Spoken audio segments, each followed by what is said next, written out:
Hello, everybody. Welcome to the next episode of Legacy Leaders. Today, I'm joined by Lonny Schwartz of Ops Z. Here's a guy that has a background of invention and success. He has done things in software, he does implementation. He is bounced all over the country and he's settled in Cincinnati, Ohio. So, I want to give a warm welcome to Lonny and let him take the camera and the microphone and introduce himself. So, Lonny, camera, microphone are yours. Introduce yourself. Thanks so much, Scott. I'm really happy to be here today and appreciate the opportunity to just check in and hope to derive some value for the audience. I have a funny, weird background. I mean, I think like a lot of us, generationally, right? I have a very non-traditional background and started as a technologist in aerospace in the early 90s, of which I left to go chase the crazy dot-com dream. I'm from Los Angeles originally, and so there was a lot of stuff happening there and in San Francisco, and as things were really kind of kicking off in that world in a significant way, sort of switched from product to project to product management, and really became a marketer and in a go-to-market person sort of by accident. So through a series of just odd events and delivering product inside of the dot-com world, was asked the question one day of like, great, we've built this amazing back end and this really neat website it's the best thing that we've ever had. And how do we get people here, right? And just think of the time, early 2000s, pre Google paid search, there's just nothing really solid out there unless you were talking about like bulletin boards and really small sort of items, which were okay if you were a local services person, but if you were a national brand, it meant very little.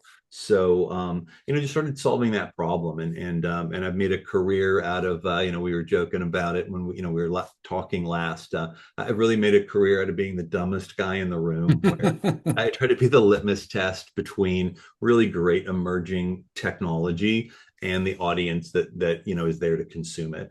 And my career has spanned both agency side as well as client side, in the pursuit of trying to make those connections and help people do that. As a marketer, I try to be very sensitive to the fact that we are here to provide value and connection Hmm. that's meaningful, whether that's to product and services or brand. And so just really trying to help take something that's very complicated and new, and have really good conversations around it. And I that's love kind that. of my background. Yeah, ended up coming out to Cincinnati about 11 years ago, and kind of a longer story than we've got time for today. But No, it's okay. yeah, I ended up out here and I just really loved it. And so have made Cincinnati and Ohio is my home. And I still get out and see folks in LA and spend plenty of time on the West Coast, but I definitely love being here, and it's a really cool part of my current story. Yeah, and I think there's a difference between LA and the Midwest, and we welcome you because Well, the thank you. Midwest people, we're just different, right? Right.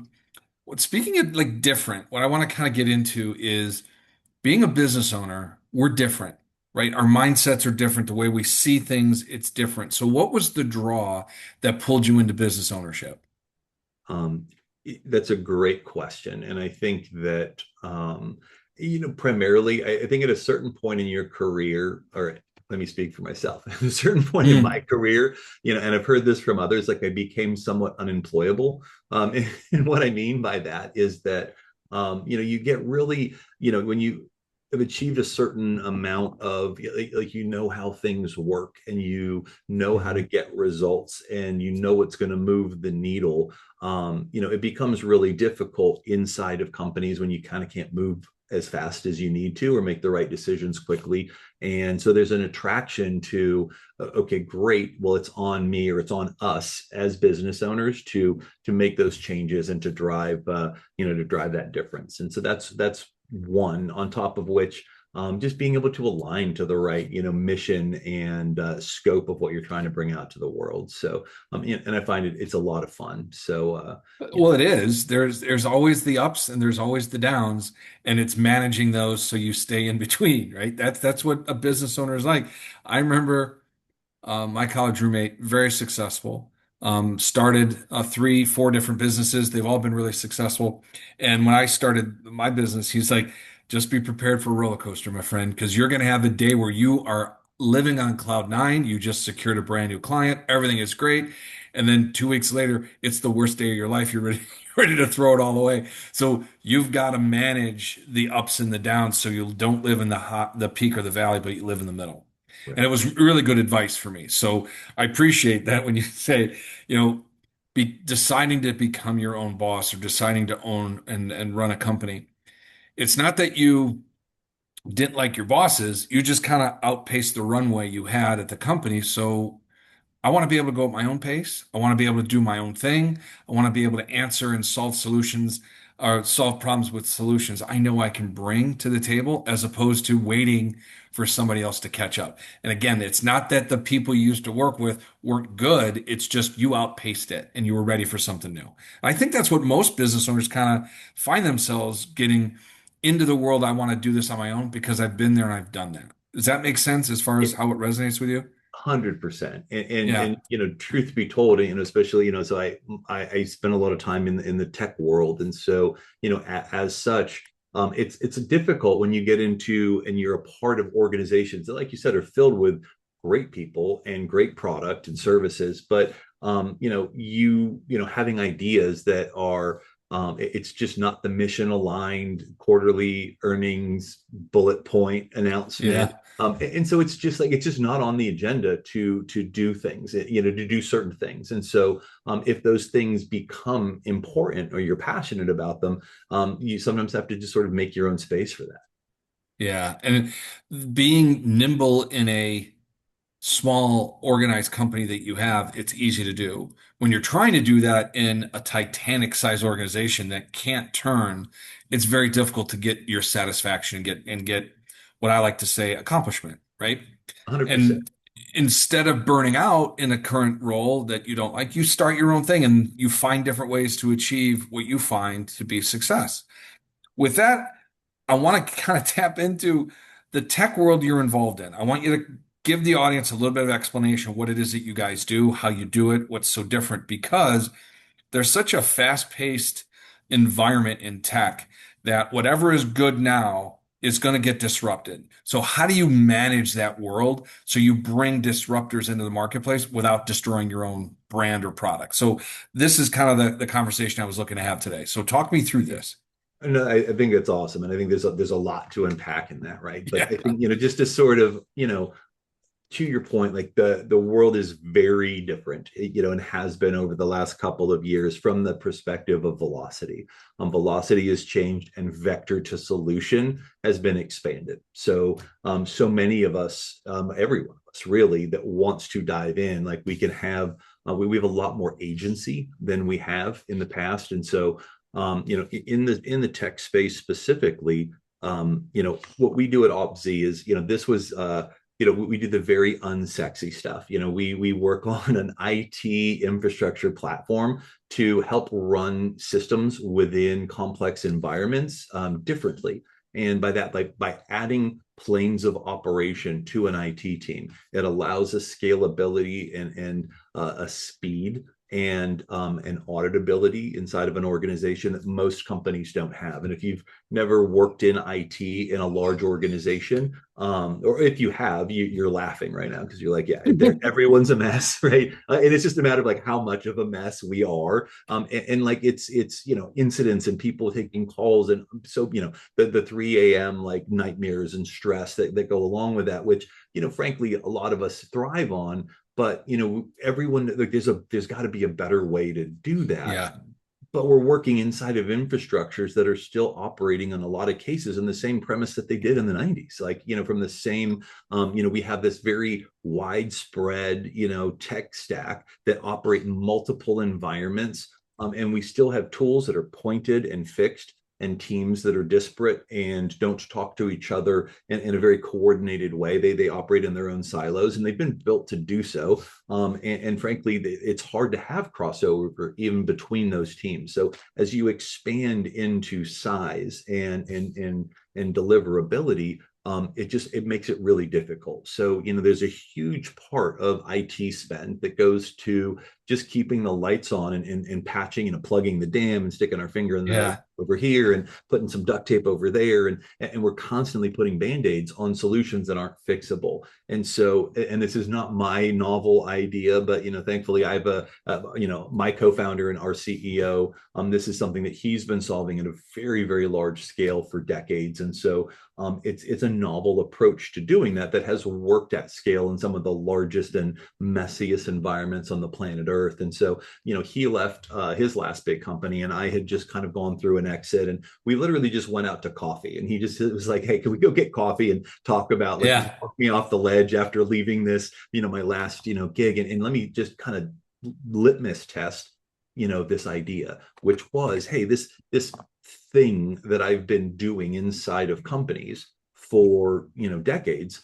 What if we built that and offered it to everyone? Because inside of a large enough organization, an investment can be and will be made to better this type of operational chaos.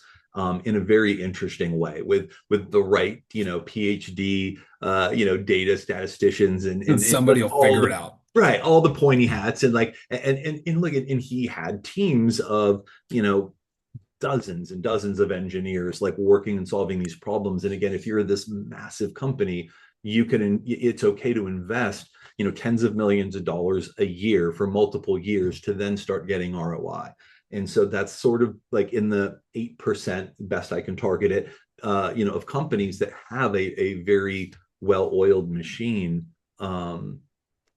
They've been able to make those investments. And it's not that everyone else is still figuring it out, but it's that it's just a really hard investment for most companies to make, and it's not sustainable. So if we could save 2 years of pain on the implement and time on the implementation and get to that ROI quicker, and there's also a little bit of a lightning in the bottle sort of moment for us, because by the nature of what we're delivering, it also provides a really good platform for auditability and just the understanding of like what's interacting inside of your environment, which also applies to AI, right? And as we get into Yeah. this world of AI, and anybody that can, anybody on a board, any investor, any exec that can spell AI wants more of it in the environment faster. And but like without understanding like, well, how do we manage that? How do we let it, how do we keep it governance around that, and how do we monitor what's happening? And so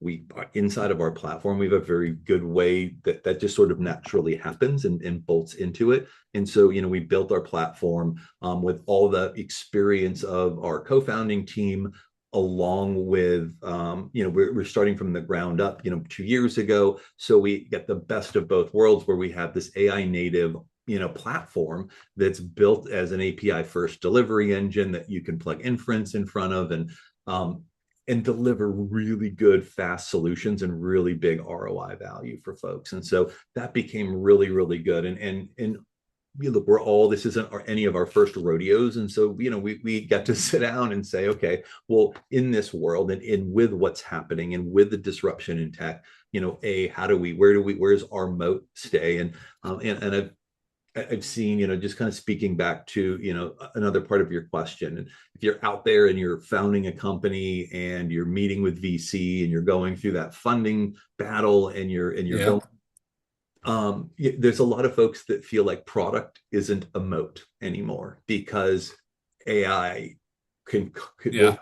will fix it, right? And that's adorable. And so Yeah, it's what a great way to say it. It's adorable. it's We adorable. had that conversation before. Is Yeah. AI is just amazing thing, but it's being so misrepresented in the marketplace right now as far as what it truly is capable of doing versus what people are using it for. And I don't want to get into the techie stuff of it, but it's not Skynet. It doesn't have the ability to think for itself yet. Correct me if I'm wrong, but it's only as good as what you feed it to do. So what I'm understanding OpsZ does is you have the ability to simply talk about a very complex problem and bridge it so somebody who's not that smart, can actually use an application because it's a complex environment that you work within, but you simplify it so two systems can talk to each other, so a user knows what's happening. Am I summarizing that correctly? You're doing that really well, except I'll Okay. add one other dimension to that is because of the way that we're architected, you could actually have that same conversation, not just with a machine, but with your entire fleet. And in a large Oh, company, that could wow. be hundreds of thousands of systems that you could have one conversation with all of them in order to understand what is the current state. And in this world of cloud computing and distributed computing and multiple environments, that's what becomes almost impossible to manage for companies today is understanding like all of these VMs and things that are spinning up and down, and in 5 minutes there's a shift, at least some percentage of shift inside of what you're working with. So to be able to have a conversation in real time with the systems in your fleet, that gives you accurate blast radius in order to roll out patches or do effects or understand what your impact is going to be, and roll things back and have reentry points, and it provides the ability to do that differently. And yes, inference and being able to put AI in that conversation means that I can have something much smarter and much faster than me that can read hundreds of thousands of pages of information per second, to then understand what's happening inside of a fleet, becomes a very interesting dynamic. Absolutely. So I'm trying to summarize this because my brain works this way. It's a real connected network. And what I mean by that, you're identifying as your fleet of users and machines everywhere, but you're giving the opportunity for that network to truly be communicating with each other in real time. Like you said, I can send out a patch if I need to, but user A versus user Z all have the access to the same information because the network is truly connected. Am I good or no? Underprivileged control. Yes, I have to be careful because No, otherwise I'm okay, going no, to you're get in right. trouble with the team. Underprivileged But yeah, control. so underprivileged control. So so both people and AI are managed under the same principles of least privilege, right? So nothing is coming into the environment without having the controls around them. So it's a matter, but like you said, it is having a connection of everything, and that's the assets, the machines, the people, the processes, the workflows, and Yeah, jobs, and then that ice core of information of who did what on where and when that happened, and what those outcomes were. And so as that builds, it becomes a more and more valuable system inside of the organization. absolutely. And one of the things I want to tap into, the conversation you had, or you were had, we had a little bit ago. Normally, there's a small 7-8% of the businesses out there that can actually afford to have this mammoth undertaking.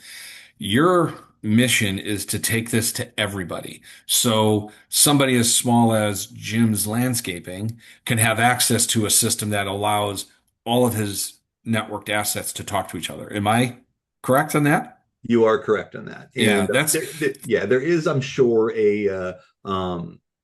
a point of diminishing returns in size, sure. so but yes, and the fact is it's not unaffordable, and it's not hard to implement.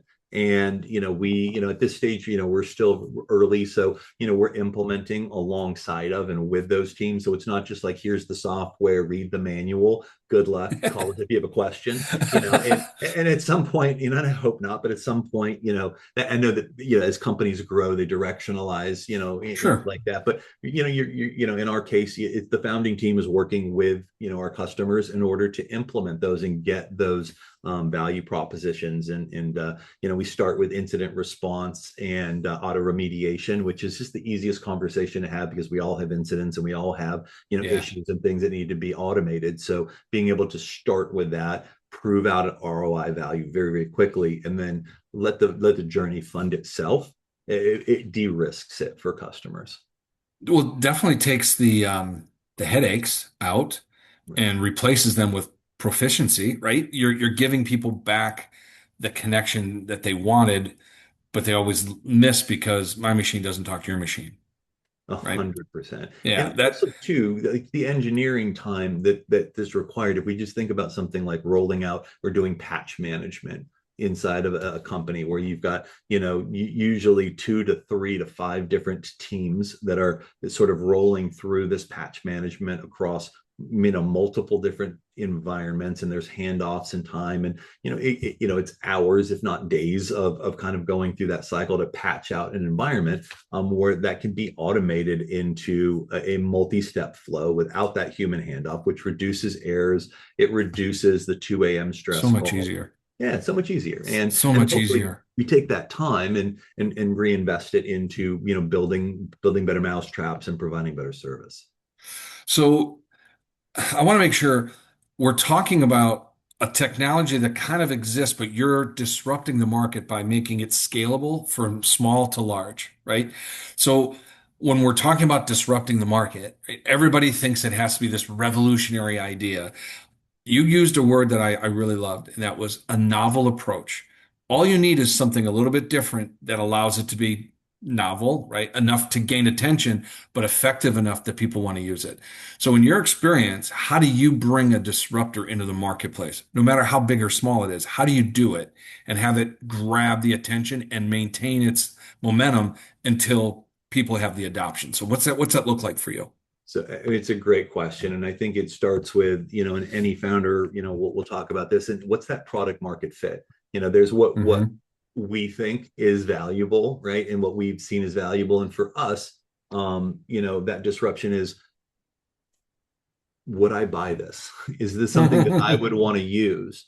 And in unilaterally across our founding team, if this was something that was purchasable off the shelf, that could save years internally inside of an Hmm. organization to figure out the nuances of it to end up getting it to work, um, any one of us would buy it, and any company would buy it. So disrupting, are you solving a big enough problem? Or does it provide value that is definable and measurable? And is it going to change the way that people operate?